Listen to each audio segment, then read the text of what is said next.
Assalamu alaikum dear brothers and sisters, welcome to my channel. Today সমাধান চাও যদি জীবনে মরণে ফিরে যাও খুঁজে নাও চোখ রাখো নেক আমল বা ইবাদতের ক্ষেত্রে আল্লাহ সুবহানাহু ওয়া তাআলা বান্দাকে তার সওয়াব 10 গুণ এমনকি 700 গুণ পর্যন্ত বাড়িয়ে দেন এক হাদিসে আসছে।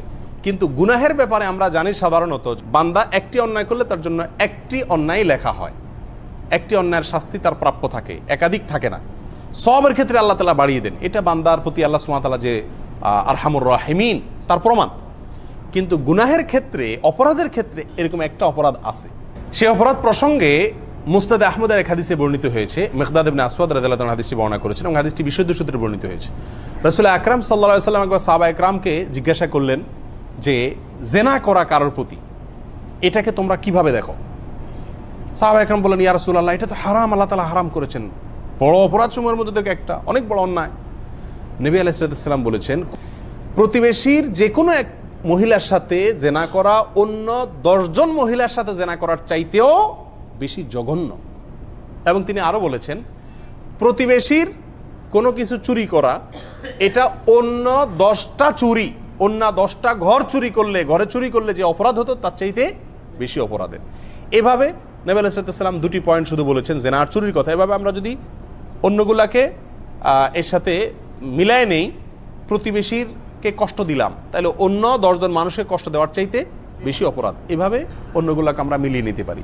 খোলাসা কথা হলো, প্রতিবেশীর সাথে কোনো প্রকার অসদাচরণ করা, তার কোনো প্রকার হক নষ্ট করা, এটা ওই অপরাধটি অন্য কোনো জায়গায় 10 বার করলে যেরকম গুনাহ হইতো তার চাইতেও বেশি গুনাহের, বেশি ভয়াবহ এবং জঘন্য। অথচ বেশিরভাগ লোকেরাই আমরা প্রতিবেশীদেরকে নানাভাবে হয় কষ্ট দিয়ে থাকি, অথবা সম্পর্ক নাই, অথবা কথাবার্তা নাই, অথবা ঠেলাঠেলি হয়।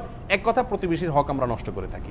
প্রিয় বন্ধুগণ, এই জন্য এই গুনাহের ব্যাপারে আমাদের খুব বেশি সচেতন থাকা উচিত, খুব বেশি সাবধান থাকা উচিত যে আমার দ্বারায় প্রতিবেশী বা আমার আশেপাশে যারা থাকেন, প্রতিবেশী বলতে আমার স্থায়ী প্রতিবেশী হওয়া কোনো জরুরি না। আমি এক জায়গায় ভাড়া আছি, আমার পাশের ভাড়াটিয়া, পাশের ফ্ল্যাট আলা সে আমার প্রতিবেশী। আমি একটা বিল্ডিংয়ে আছি, পাশে বিল্ডিং আলা আমার প্রতিবেশী।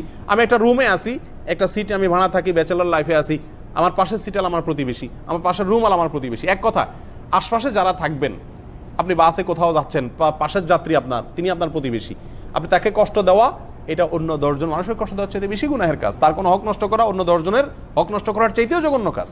বিধায় প্রতিবেশীর হকের বিষয়ে কত বেশি সাবধান আমাদের হওয়া উচিত এই হাদিস থেকে আমরা বুঝতে পারি। আর এই গুনাহটার সাজা আল্লাহ সুবহানাহু ওয়া তাআলার কাছে 10 গুণেরও বেশি।